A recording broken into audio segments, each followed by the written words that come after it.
फर्द वाहिद का इख्तियार तबाही फैलाता है। माजी में सुप्रीम कोर्ट ने एक डिक्टेटर को आइन रौंदने का इख्तियार दिया। चीफ जस्टिस काजी फाइज ईसा के रिमार्क्स, कहा जब मार्शल लॉ लगता है सब हथियार फेंक देते हैं और हल्फ भूल जाता है। क्या आप अगले मार्शल लॉ का दरवाजा हमसे खुलवाना चाहते हैं? अगर पार्लियामेंट कहती है मार्शल लॉ की तौसीक गलत है तो क्या ऐसा नहीं होना चाहिए? हमें पार्लियामेंट की कदर करनी चाहिए। पार्लियामान कुछ करे तो सबको हल्फ याद आ जाता है। पाकिस्तान में आइन के साथ खिलवाड़ की तारीख को नहीं भूलना चाहिए। माजी में वकला असखुद नोटिस के बेदरीग इस्तेमाल पर बहुत तनकीद करते रहे। नजरसानी में अपील का हक मिलने से आपको क्या तकलीफ है? चीफ जस्टिस के फायदे को छोड़े ये बताएं अवाम को क्या फायदा होगा।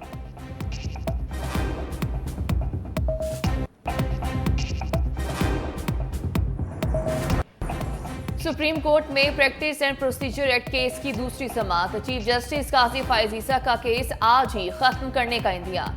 फुल कोर्ट की कार्रवाई बराह रास्त नशर की जा रही है। दौरान समाअत चीफ जस्टिस ने कहा, सुनवाई का मतलब ये नहीं कि दोनों बहस करते जाएं, कोशिश होगी आज केस का इख्तिताम कर लें। सुप्रीम कोर्ट में पहले ही बहुत मुकदमात ज़ेरे इल्तवा हैं। इख्तियारात को कम नहीं किया गया बल्कि बांटा जा रहा है। इस कानून का इतलाक आइंदा के चीफ जस्टिस पर भी होगा। चीफ जस्टिस का इख्तियार और पार्लियामेंट का इख्तियार आमने सामने है। कुछ जजेस ऐसा नहीं समझते। जस्टिस एजाजुल एहसन ने कहा, एक्ट ने चीफ जस्टिस के इख्तियारात को जजेस कमेटी पर तकसीम कर दिया। सुप्रीम कोर्ट खुद अपने इख्तियारात को एक या जितने भी जजेस में तकसीम कर सकती है।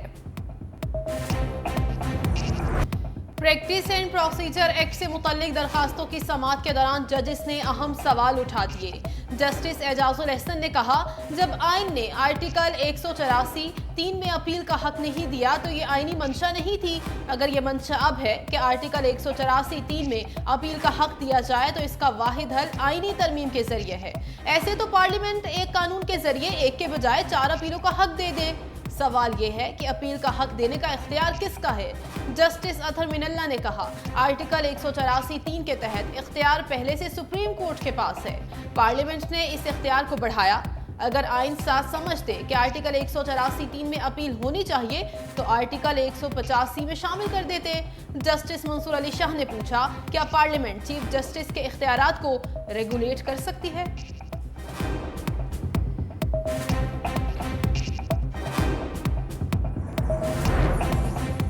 दौरान समाअत अदालत कहकहों से गूंज उठी। चीफ जस्टिस ने रिमार्क्स दिए, कभी सुप्रीम कोर्ट ने कहा मार्शल दुरुस्त था और कभी कहा गलत था। क्या आप ये कहना चाहते हैं हम जंगल के बादशाह हैं, चाहे अंडे दें या बच्चे दें? वकील हसन इरफान बोले, असल सवाल अदालत ने हल करना है। चीफ जस्टिस ने जवाब दिया, अगर हम नहीं करना है तो आप बैठ जाएं, हम खुद देख लेते हैं। चीफ जस्टिस के रिमार्क्स पर कमरा अदालत में कहकहे लग गए।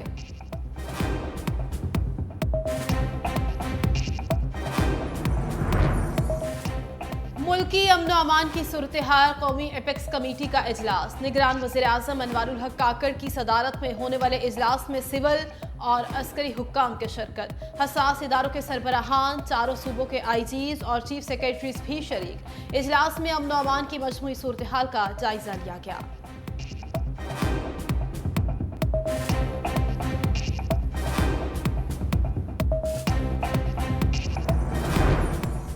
नामवाफिक मुआशी हालात। पाकिस्तान में गुर्बत बढ़ गई। गुर्बत की शरह 34.2% से बढ़कर 39.4% तक पहुंच गई। आलमी बैंक ने पाकिस्तान डेवलपमेंट अपडेट रिपोर्ट 2023 जारी कर दी। रिपोर्ट के मुताबिक गुज़श्ता एक साल में मजीद 1.25 करोड़ अफराद गुर्बत का शिकार। महंगाई, माली खसारे में इजाफा, रुपए के मुकाबले डॉलर की ऊंची उड़ान बड़ी वजह करार। पाकिस्तान का GDP ग्रोथ 1.7% तक महदूद रहने की पेशगोई।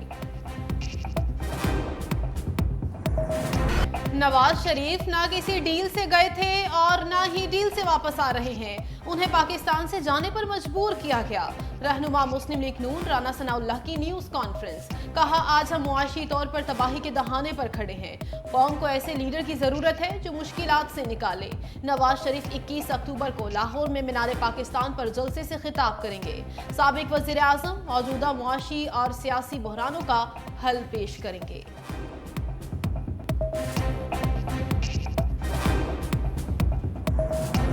और फिर 2013 में तीसरी दफा वज़ीर आज़म बने। अल्लाह के फजल करम से इस दफ़ा चौथी दफ़ा वज़ीर आज़म बनने नवाज शरीफ वापस आ रहा है। मियाँ साहब वापस आएंगे।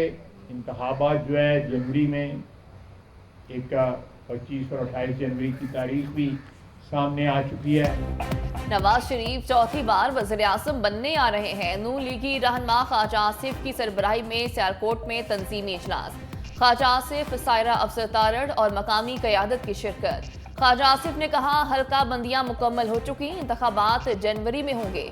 जैसे जैसे 21 अक्टूबर की तारीख करीब आ रही है, कारकुनों में जोश और जज्बा बढ़ रहा है।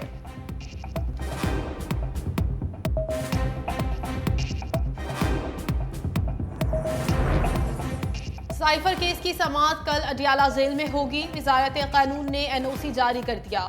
खुसूसी अदालत के जज अबुल हसनात मोहम्मद जुल्करनैन ने वजारत कानून को जेल ट्रायल के हवाले से खत लिखा था। जज ने लिखा, चेयरमैन PTI अहम शख्सियत सियासी जमात के सरबराह हैं, अदालत को उनकी सिक्योरिटी मद्देनजर रखना पड़ेगी। वजारत कानून ने जवाब दिया, चेयरमैन PTI के खिलाफ साइफर केस के जेल ट्रायल पर कोई एतराज नहीं।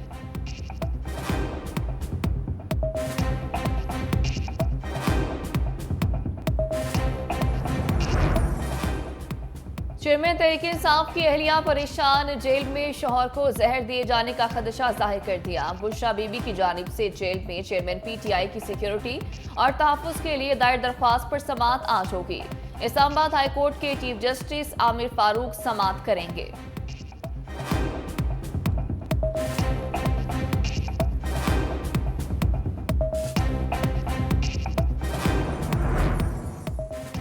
सिंध हुकूमत ने बल्दियाती इदारों के सर पर लटकती तलवार हटा दी।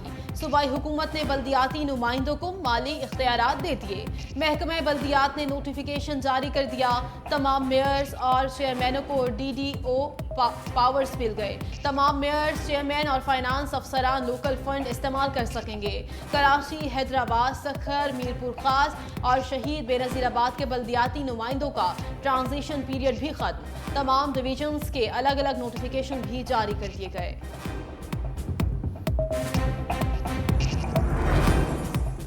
वाइस एडमिरल नवीद अशरफ पाक बहरिया के नए सरबरा मुकर्रर। वाइस एडमिरल नवीद अशरफ को 7 अक्टूबर को एडमिरल के ओहदे पर तरक्की दी जाएगी।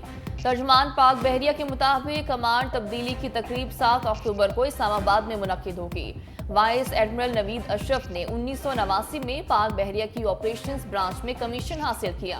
वो अहम कमांड और स्टाफ ओहदों पर काम करने का वसी तजर्बा रखते हैं।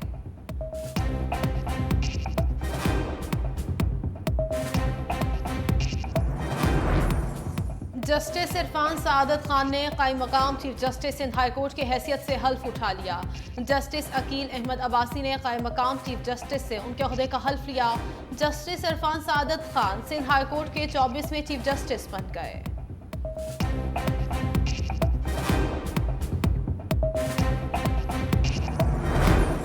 इक्तिसादी राब्ता कमेटी का इजलास आज तलब। निगरान वज़ीर खजाना डॉक्टर शमशाद अख्तर ECC इजलास की सदारत करेंगी। इजलास में 6 निकाती एजेंडे पर गौर किया जाएगा।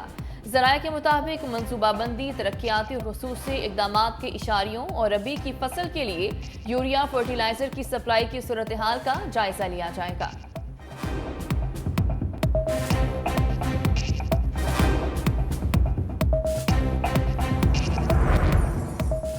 GSP प्लस की मुद्दत में तौसी का मामला।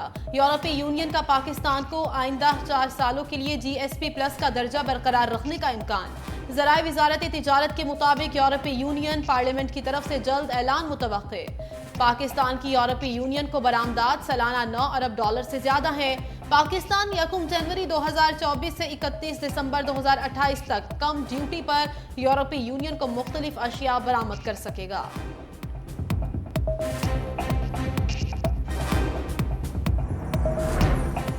पेशावर में इंटर बोर्ड के नताइज का ऐलान। प्री मेडिकल और प्री इंजीनियरिंग में सरकारी कॉलेजेस के तलबा वासी ले गए। प्री मेडिकल में जिना कॉलेज फार्मोमेंट की तलबा कनीज खदीजा अहमद ने 1064 नंबर लेकर टॉप किया। प्री इंजीनियरिंग में इस्लामिया कॉलेज के तालिब इल्म मोहम्मद अमजद ने 1032 नंबर लेकर टॉप किया।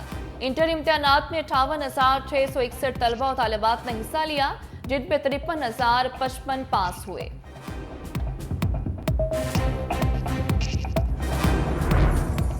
मुल्क भर में एफआईए का चीनी, डॉलर, पेट्रोल और खाद स्मगलिंग के खिलाफ क्रैकडाउन। वजारत दाखिला ने एफआईए से तफसीलात मांग ली।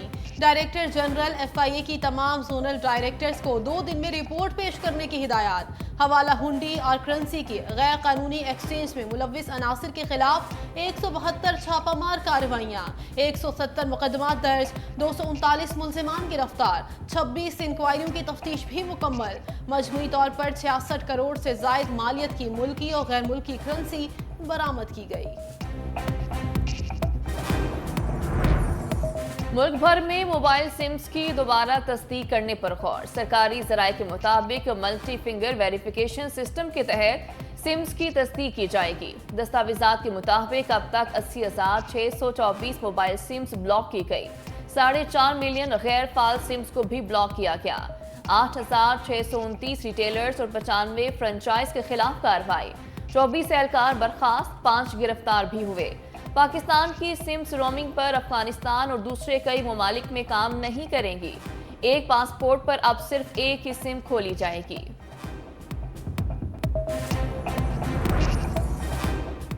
अमरीका की पाकिस्तान में खुदकुश धमाकों की मजम्मत। अमरीकी महकमा खारजा के तर्जुमान मैथ्यू मिलर ने प्रेस ब्रीफिंग करते हुए कहा, पाकिस्तानियों ने दहशतगर्दी में बहुत नुकसान उठाया। जाँ बहक होने वालों के अहले खाना से हमदर्दी का इजहार करते हैं। मजीद बोले, अमरीका पाकिस्तान के साथ दहशतगर्दी के खात्मे के लिए ताउन जारी रखे हुए है।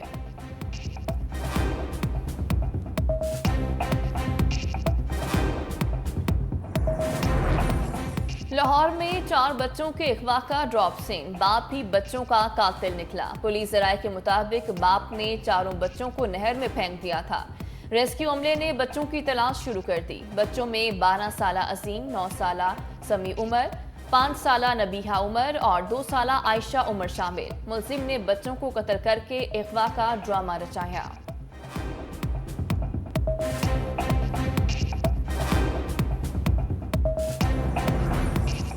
धाबेजी पंपिंग स्टेशन पर बिजली का बड़ा ब्रेकडाउन। तमाम फीडर्स की बिजली बंद। ब्रेकडाउन के बायस तमाम पंप्स एक ही वक्त में बंद हो गए।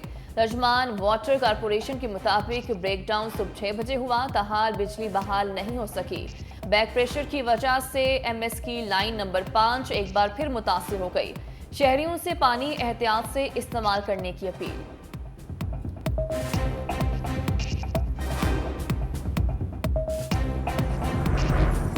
भारत और नेपाल में शदीद जल्जला। नेपाल में जल्जले की शिद्दत 6.2, जबकि दिल्ली में 5.5 शिद्दत रिकॉर्ड। जल्जले का मरकज नेपाल था। रेक्टर स्केल के मुताबिक जल्जले की गहराई 5 किलोमीटर रिकॉर्ड की गई।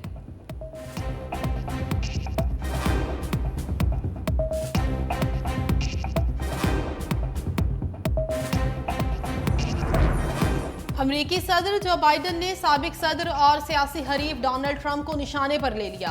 अमरीकी सदर बाइडन ने कहा, ट्रंप मुल्क, जमहूरियत और सियासत को तबाह करने के दर पे है। इस बार इलेक्शन में अपनी फतह के लिए हर जायज और नाजायज हरबा इस्तेमाल कर रहे हैं। बाइडन ने ट्रंप की जमात के अरकान असम्बली को भी इंतहा पसंद करार दे दिया। कहा, रिपब्लिकन जमात मुल्क की सालमियत और जमहूरियत के लिए खतरा बनती जा रही। पीसीबी मैनेजमेंट कमेटी इजलास में chief executive officer Salman Nasir की सरजनिश। अंदरूनी कहानी सामने आ गई। Chairman PCB management committee Zaka Ashraf की ज़ेर सदारत इजलास में गर्मा गर्मी। मैनेजमेंट कमेटी के रुकन जहीर अब्बास ने सलमान नसीर की क्लास ले ली। कहा, एशिया कप में पाकिस्तान मेजबान था, नाकिस इंतजामात देखने को मिले। मैनेजमेंट कमेटी ने chief operating officer Salman Nasir की कारकर्दगी का जायजा लेने का मुतालबा कर दिया।